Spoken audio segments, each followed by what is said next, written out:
սկսել են սոցհարցումներ հրապարակել։ Այդ հարցումները այս պատկերը արտացոլում են։ Ես ճիշտ ասած չեմ հետևում, հարցումները տարբեր են եւ այնտեղ ուժեր կան, որոնց մասին իրենց տնտեսիներից բացի ուրիշ մարդ չգիտի, բայց իրենց արած հարցումներով առաջատար են։ Չեմ կարող ասել ինչքանով է, նայեք, չկա հանրային պահանջը ապահովող քաղաքական առաջարկ։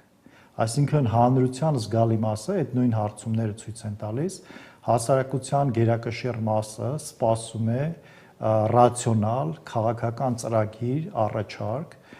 եւ փոփոխությունների, վերափոխումների պլան, որին եւ կտար իր ձայնը, իհարկե այնպես չէ, որ մի անց կուսակցությունը գա, ասի ես բերել եմ եւ մարդիկ հավատան։ Նաեւ թիմ պետքա լինի, որ դա ի վիճակի լինի անել,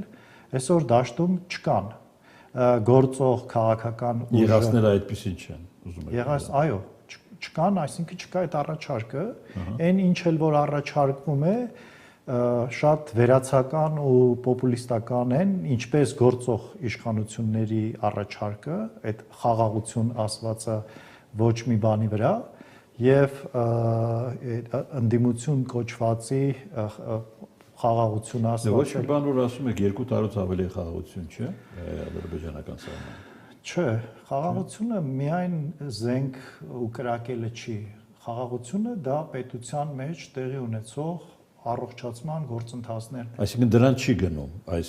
Իհարկե, խաղաղությունը զինադադարը խաղաղություն չի։ Հիմա հայ-ադրբեջանական սահմանին զինադադար է։ Այդ թուղթն էլ որ ստորագրվի, էլի խաղաղություն չի լինելու։ Քանի դեռ Հայաստանը եւ Ադրբեջանը հակառակ ճամբարներով, այսինքն գաղափարական տարբեր ճամբարներում դեմոկրատական եւ ավտորիտար գտնվող պետություններ են, խաղաղության մասին խոսելը անմեղսունակություն է, որովհետեւ այդ խաղաղությունը, ասում եմ, միայն պատերազմը չի սահմանին։ Ադրբեջանը ամեն տարի, ամեն օր, ամեն հնգամյակ, չգիտեմ, անընդհատ փորձելու է իր ամբողջ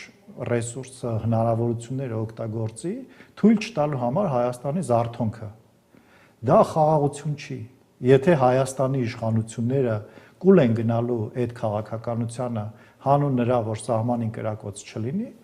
ինչ որ մարդկանց համար գուցե դա խաղաղություն է։ Հայաստանի իշխանությունները թողնենք իրենց տեղում։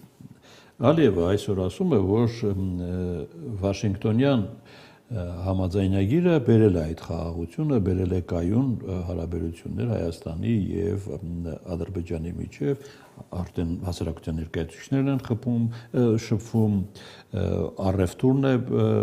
իրականացվում Հայաստանի եւ Ադրբեջանի միջև, այսինքն փաստեր է բերում, որոնք վկայում են ճիշտ հակառակի մասին ձեր ասացի։ Դե այսինքն որ ինչ է որ եղել Հայաստանը եւ Ադրբեջանը խաղաղություն են կերտում դրա մասին։ Հա, նայեք, չէ։ Ալիևի խոսքերն են։ Դե Ալիևը ես ասացի, որ Ադրբեջանին, Թուրքիային, Իրանին, Հայաստանին կամ ականջահատող ձեռնտու չի, որպեսի պատերազմ լինի եւ դրա այդ հարցում այն ինչ տեղի է ունենում, այդ տրամաբանության մեջ է։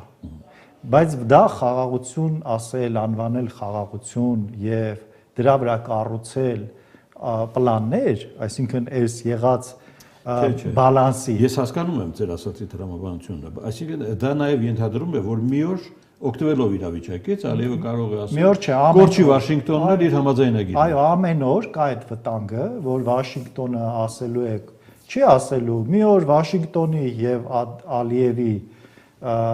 շահերը համընկնելու են շատ այնպես ինչպես համընկան Ռուսաստանի եւ Ադրբեջանի շահերը եւ Արցախը հայաթափ եղավ, այդպես եթե մենք շարունակենք նույն ջայլամի քաղաքականությունը վարել, նույն չինքնորոշված հասարակությունը կերտել, կրթել եւ լինել այդպիսին, ապա վաղ թե ուշ դա լինելու է։ Մենք ավտորիտար պետություն կառուցելու ներուժ չունենք, իսկ ժողովրդավար հասարակություն կերտելու համար պետքա վերափոխումներ, բարեփոխում չէ, վերափոխում, որի ուղղությամբ մեր պետության մեջ այս 30 տարվա ընթացքում ոչինչ չի արվել, 30-ից ավել, եւ հիմա էլ չի արվում։ Բաքուն այսօր հաստատեց, որ քանդել է Ստեփանակերտի մայր եկեղեցին եւ Սուրբ Հակոբ եկեղեցին։ Գիտեք, որ եկեղեցիներն են դրանք։ Մայր եկեղեցին շատ մեծ կառույց էր վերջին շրջանի։ Այն բարձաբանումները, որոնք Հայաստանում հնչում են, այդ թվում նաև իշխանության շուրթերից, նկարագրում են տեղի ունեցածը կամ բարձաբանում են ինչ է տեղի ունեցել եւ ինչպես պետք է մենք վարվենք։ Տեղի ունեցել ամենամեծ ողբերգությունը, երբ որ Արցախից իրենց պատմական հայրենիքից 100,000 ավել մարդու տեղահանել են, զրկել են իրենց ունեցվածքից, իրենց գերեզմաններից, իրենց մշակութային ժառանգությունից, իրենց հայրենիքում արժանապատիվ ապրելու իրավունքից ու հնարավորությունից։ Դրանից ավել ոչինչ չեն կարող անել, որ ամբողջ Ստեփանակերտը, ամբողջ Արցախն էլ հողին հավասարացնեն, միևնույնն է մեծագույն հանցագործությունը արդեն տեղի ունեցել։ Այն մնացածը ինչ կլինի, դա դժվար ասել, ինչպես կզարգանան իրադարձությունները, բայց եթե մենք որպես միավոր, որպես ժողովուրդ, որպես ազգ ի վիճակի չենք եղել եւ շարունակում ենք չլինել ի վիճակի պաշտպանելու այդ մարդկանց իրավունքները, մեր իրավունքները, որտեղ էլ մեր մարդիկ են, այդպես էինք մենք սովորել, ապա եկեղեցիներն են քանդելու, գերեզմաններն են պղծելու, տներն են դատարկելու, ավիրելու, մենք ուղակի, ինչպես սովորաբար լինում է, այդպես հերվից ժողովրդի ասած հորթ ու բորթ ենք անելու, կամ էլ մեր իշխանավորների նման, չէ, բայց նայեք 20 թվականից անցել է 6 տարի։ Ի վերջո, այս աշխարհում միջազգային իրավունք Միջազգային իրավունքը կա, երբ որ դու դրան կարողանում ես տեր կանգնես, այսինքն քո իրավունքներին, երբ որ դու կարողանում ես, երբ որ դու հրաժարվում ես քո իրավունքներից, նշանակում է դու սուբյեկտ չես։ Եթե դու սուբյեկտ չես, ոչ մի պետություն, այսինքն կապ չունի դու որ պետության վասալը կլինես, դա արևմտյան պետություն կլինի, թե արևելյան պետություն։ Խնդիրը վասալ լինելու մեջ է։ Եթե մենք մեր հոգեբանությամբ, մեր քաղաքական վերնախավը, քաղաքականության մեջ հայտ ներկայացրած ուժերը վասալային մտածողություն ունեն, դա ինչի՞ չէ նաև ժողովրդի մեղավորությունն է, որովհետև այնպես չի, որ եթե մարդիկ քաղաքականության մեջ հայտ չեն ներկայացրել, հաջողակ բիզնեսմեն են, սա իրանց պետությունը չի։ Եթե իրանց պետությունն է, պետք է այդքան հասկանան, որ այս պետության մեջ այդ ուղղակի պարզապես հարկ տալ եւ նստել ասել, որ ես արժանապատիվ քաղաքացի եմ, որովհետև ես իմ հարկերը ժամանակին տալիս եմ, բավարար չի։ Այդ մարդիկ պետք է մասնակցեն այդ քաղաքական մտածող արժեքներ ունեցող շերտի ձևավորման գործում։ Ո՞վ է դա անելու, եթե հայկական ազգային կապիտալը, եթե կա այդպեսին չանի, եթե հայկական բիզնեսը դա չանի, ով է անելու։ Ռուսաստանը գումար վճարելու է, որպեսզի ձևավորվեն ուժեր, որոնք սպասարկում են իր շահերը,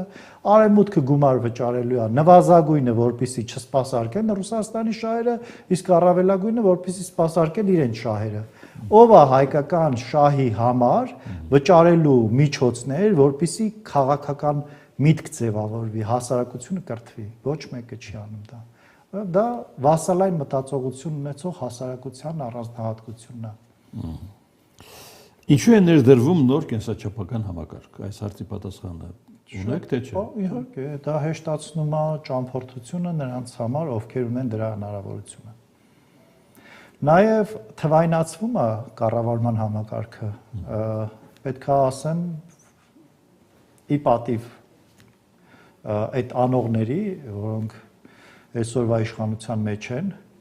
նախկինի համեմատ անհամեմատելի առաջընթաց կա ինստիտուցիոնալ առումով, այսինքն այն ժամանակ, երբ որ մի խումբ մարդիկ թվայնացման անվան տակ ամեն ինչ քաշել էին իրանց տակ եւ փող էին աշխատում, հիմա այդ խնդիրը ես 18 թվականից հետո ծանոթ եմ եղել համակարգին եւ գիտեմ ինչ խորը ճգնաժամի մեջ էր։ Հիմա անհամեմատելի է, ես հույս ունեմ այս ձևով կշարունակվի, գոնե այդ մասով մի քիչ առաջընթաց կունենա։